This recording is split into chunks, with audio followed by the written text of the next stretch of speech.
বাংলাদেশের মধ্যে আমরা বহু পরিবর্তন দেখেছি। কখনো আমরা বিভিন্ন রং ঢঙের বাংলাদেশও দেখেছি, কখনো দেখেছি সোনার বাংলাদেশ, কখনো দেখেছি সবুজ বাংলাদেশ, কখনো দেখেছি ডিজিটাল বাংলাদেশ, কখনো দেখেছি দুর্নীতিতে 5 বার চ্যাম্পিয়ন বাংলাদেশ। এবার ইনশাআল্লাহ আমরা সকল ঐক্যবদ্ধ হয়ে আগামীর বাংলাদেশকে দেখব ইসলামের বাংলাদেশ, কোরআনের বাংলাদেশ।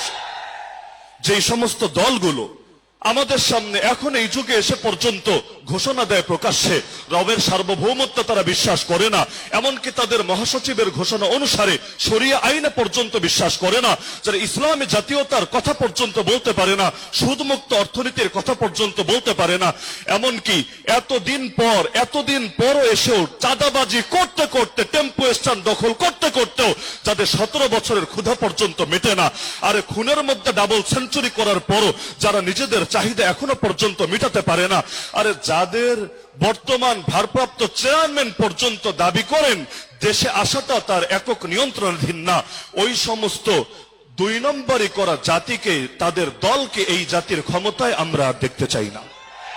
শাহজালালের উত্তরসূরিরা যখন জেগেছে, এবার ইনশাআল্লাহ আগামীর বাংলাদেশকে তাওহীদের রঙে সাজাতে হবেই হবে। যাদেরকে ইমাম মেনে নামাজ পড়ি তাদের ইমামতিতে আগামীর বাংলাদেশ চলবে। যেই কোরআন দিয়ে আমরা আল্লাহর ইবাদত করি, সেই কোরআনের আইন, সেই কোরআনের বিচার, সেই কোরআনের বিধান, সেই কোরআনের সংবিধান যতদিন পর্যন্ত কায়েম না হবে ততদিন পর্যন্ত আমাদের বুকে রক্ত দিয়ে, যার যা আছে তা কিছু দিয়ে ফ্যাসিবাদের বিরুদ্ধে, সেকুলারিজমের বিরুদ্ধে, ন্যাশনালিজমের বিরুদ্ধে, সকল তন্ত্রমন্ত্রের বিরুদ্ধে আমাদের আমরণ লড়াই চলবে ইনশাআল্লাহ। সুতরাং সকলের প্রতি আমার শেষ উদাত্ত আহ্বান থাকবে, আমরা যে কোনো মূল্যে আমাদের ঐক্যকে ধরে রাখবো ইনশাআল্লাহ। এমনকি এই ঐক্যকে যারা ভাঙতে আসতে চাইবে তারা যদি আমাদের লেবাস ধরেও যদি ঐক্যকে ভাঙতে চায়, কোন ছোট পার্টির ভূমিকা পালন করতে চায়, তাদেরকে হলুদ কার্ড না সরাসরি লাল কার্ড দেখানো হবে ইনশাআল্লাহ। নাসরুম মিনাল্লাহি ওয়া ফাতহুন করিব ওয়া বাশশিরিল মুমিনিন ওয়া আখিরু দাওয়ানা আনিল হামদুলিল্লাহি রাব্বিল আলামিন। সংগ্রামী সাথী ও বন্ধুগণ, আন্দোলনরত 8 দলের উদ্যোগে আয়োজিত সিলেট বিভাগীয় আজকের এই সমাবেশে এ পর্যায়ে বক্তব্য নিয়ে আসছেন পীর সাহেব চরমুনায় ঘোষিত সিলেট 1 আসনের সংসদ সদস্য পদপ্রার্থী, সিলেটের মাটি ও মানুষের নেতা, ইসলামী আন্দোলন বাংলাদেশের কেন্দ্রীয় সাংগঠনিক সম্পাদক জননেতা হাফিজ মাওলানা মাহমুদুল হাসান। এ পর্যায়ে বক্তব্য নিয়ে আসছেন জননেতা হাফিজ মাওলানা মাহমুদুল হাসান। বিসমিল্লাহির রহমানির রহিম। নাহমাদুহু ওয়া নুসাল্লি আলা রাসূলিহিল কারীম, আম্মা বাদ। ঐতিহ্যবাহী পুণ্যভূমি আমাদের সিলেটের ঐতিহাসিক এই আলিয়া মাদ্রাসা মাঠে আন্দোলনরত 8 দলের সমাবেশ। আজকের সমাবেশের সম্মানিত সভাপতি, প্রধান অতিথি, জাতীয় নেতৃবৃন্দ, উপস্থিত সর্বস্তরের সিলেটবাসী, শুকরিয়া আদায় করি আল্লাহ রাব্বুল ইজ্জতের কাছে। এই বাংলাদেশের মানুষের দীর্ঘদিনের যেই চাহিদা ছিল, বাংলাদেশের রাজনীতিতে বারবার যেই জিনিসের শূন্যস্থান ছিল, বাংলাদেশের আপামর তাওহীদি জনতা, গরিব দুঃখী মেহনতি মানুষ, বাংলাদেশের মুসলমানরা যেই জিনিসটা চেয়েছিল, ইসলামপন্থীরা এক কাতারে আসবে, এক জায়গায় আসবে, হাতে হাত রেখে তাদের সামনে দাঁড়াবে। আজকে সিলেটের ঐতিহাসিক আলিয়া মাদ্রাসা মাঠে আল্লাহ রাব্বুল ইজ্জতের অশেষ মেহেরবানিতে আমরা সেটা করে দেখিয়েছি, আলহামদুলিল্লাহ। প্রিয় সিলেটবাসী, আমাদেরকে ভাঙার জন্য, আমাদেরকে বিচ্ছিন্ন করার জন্য অনেকেই অনেক ষড়যন্ত্র করছেন, অনেক কিছু সামনে নিয়ে আসছেন। তারা জানেন না আমরা বক্তব্য শুরু করার আগেই ওয়াতাসিমু বিহাবলিল্লাহি জামিআন ওয়া লা তাফাররাকু বলে বক্তব্য শুরু করি, যেখানে আমার আল্লাহ বলেছেন তোমরা ঐক্যবদ্ধ হও, বিভক্তি হয়ো না। আমাদের সেই আল্লাহর নির্দেশের সামনে তোমাদের ষড়যন্ত্র পানির মতো, ধনের পানির মতো ভেসে যাবে ইনশাআল্লাহ। আগামী নির্বাচনকে সামনে রেখে আমরা আন্দোলন করছি, যৌক্তিক আন্দোলন। বাংলাদেশের মানুষকে আপনারা বারবার ধোঁকা দিয়েছেন। আপনারা দিনে দুপুরে দেখান আপনাদের মধ্যে অনেক কলহ, অনেক দ্বন্দ্ব, কিন্তু রাতে একসাথে বসে আপনারা আড্ডা দেন, মজা মাস্তি করেন। এইভাবে বাংলাদেশকে বারবার আপনারা বিক্রি করেছেন। বিদেশে আপনারা আপনাদের অট্টালিকা তৈরি করেছেন। আগামীর বাংলাদেশে এসব হতে দেয়া যাবে না। আমরা সোজা কথা, পিয়ার চাই, সোজা কথা, নির্বাচনের আগে গণভোট চাই। আমাদের দাবি বাংলাদেশের মানুষের দাবি, আমাদের দাবি বাংলাদেশের পক্ষের দাবি। আমরাও দেখব আমাদের দাবি না মেনে সামনের দিকে বাংলাদেশকে কারা নেতৃত্ব দেওয়ার স্বপ্ন দেখেন। মনে রাখবেন, ইসলামপন্থীরা এক কাতারে এসেছেন। ইসলাম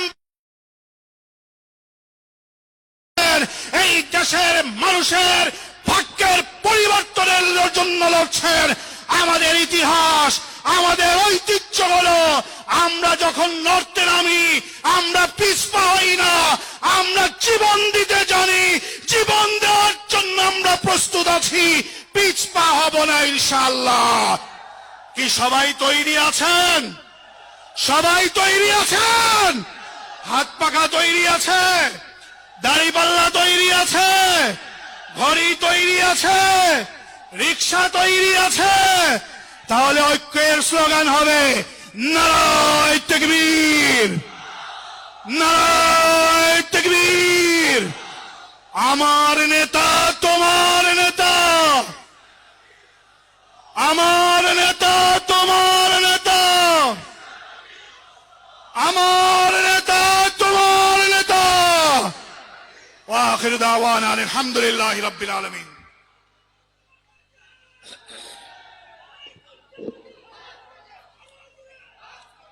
সংগ্রামী সিলেটবাসী, আজকের এই সুবিশাল সম্মেলনে এ পর্যায়ে গুরুত্বপূর্ণ বক্তব্য রাখার জন্য অনুরোধ করছে বাংলাদেশ জামাতে ইসলামের কেন্দ্রীয় নির্বাহী পরিষদের অন্যতম সদস্য, গোলাপগঞ্জ বিয়ানীবাজারের কৃতি সন্তান, বাংলাদেশ জামাতে ইসলামী গোলাপগঞ্জ বিয়ানীবাজারের সংসদ নির্বাচনের এমপি প্রার্থী জননেতা মোহাম্মদ সেলিম উদ্দিন বক্তব্য রাখছেন। জননেতা মোহাম্মদ সেলিম উদ্দিন।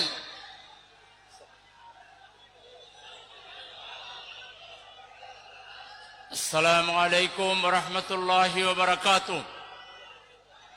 শাহজালালের পুণ্য স্মৃতি বিজড়িত ঐতিহাসিক সিলেট আলিয়া মাদ্রাসা ময়দানে বাংলাদেশের ব্যতিক্রমী রাজনৈতিক জোট 8 দলীয় জোটের উদ্যোগে আজকের ঐতিহাসিক সমাবেশের সংগ্রামী সভাপতি, মঞ্চে উপবিষ্ট জাতীয় নেতৃবৃন্দ, সিলেট বিভাগের বিভিন্ন জায়গা থেকে আগত সম্মানিত নেতৃবৃন্দ, সংগ্রামী উপস্থিতি।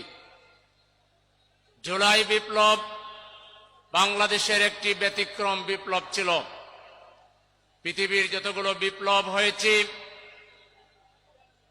এরকম শিশু, নারী, বৃদ্ধ, যুবক, ছাত্র, আলেম, আবাল বৃদ্ধ বনিতার অংশগ্রহণে এরকম একটা স্বতঃস্ফূর্ত বিপ্লবের ইতিহাস বিরল। এই বিপ্লব সংগঠিত হতে পেরেছিল, এই বিপ্লবের নায়কেরা এদেশের জনগণের মনের ভাষা তারা বুঝতে পেরেছিলেন। তাদের মূল স্লোগান ছিল উই ওয়ান্ট জাস্টিস।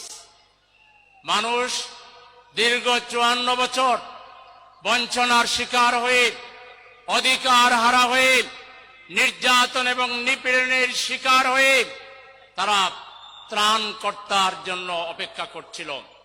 জুলাই বিপ্লব সেই মানুষের মনের আশা আকাঙ্ক্ষার প্রতিধ্বনি করেছিল, যার ফলে সর্বস্তরের মানুষের স্বতঃস্ফূর্ত সমর্থনের ভিত্তিতে এই বিপ্লব সংগঠিত হয়েছিল। অনেকের এই বিপ্লব সহ্য হয় নাই, এজন্য এই বিপ্লব যাতে বেশি সাস্টেইন না করে এটাকে ব্যর্থ করে দেওয়ার জন্য সংস্কারের বিরুদ্ধে, বিপ্লবীদের বিরুদ্ধে, জাতির বিরুদ্ধে ভারতের কাছে মাথা বিক্রি করে একটি গোষ্ঠী আবারও সেই 54 বছরের বাস্তবতার ডার্টি রাজনীতিতে আমাদেরকে